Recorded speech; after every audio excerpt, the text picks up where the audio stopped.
রমজানও গীবত বলা যাবে না, অন্য সময়েরও গীবত বলা যাবে না।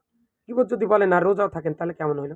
মিথ্যা কথা বলা যাবে না, গীবত বলা যাবে না কখনো, ঠাট্টা বিদ্রূপ করা যাবে না কাউকে নিয়ে, তুচ্ছ করা যাবে না কাকে, হিংসা করা যাবে না, তারপরে গালাগালিজ করা যাবে না, অহংকার করা যাবে না, কারোর সাথে দুশ্মনী করা যাবে না, কোনো মুসলমানকে কখনো শত্রু ভাবা যাবে না, একটি দল আরেকটি দলকে কখনো শত্রু দল হিসাবে আখ্যায়িত করা যাবে না।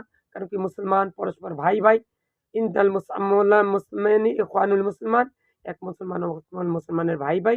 তাই আসুন আমরা সবাই একতাবদ্ধ হই, মুসলমানরা ঐক্যবদ্ধ হয়। ওয়াতাসিমু বিহাবলিল্লাহি জামিয়া ওয়ালা তাফাররাকু, আমরা আল্লাহর রজ্জুকে শক্তভাবে ধারণ করি, পরস্পর বিচ্ছিন্ন না হয়, হাতে কাজ মুখে সবসময় লা ইলাহা পড়বো, ৫ ওয়াক্ত নামাজ পড়বো, সন্তানকে নামাজের জন্য আদেশ করব, সন্তান কখনো যেন খারাপ পথে কুপথে না যায় সেদিকে খেয়াল রাখবো, হাতে কাজ মুখে সবসময় লা ইলাহা পড়বো। আমার ভিডিওটা বেশি বেশি করে শেয়ার করে দেন। আসসালামু আলাইকুম।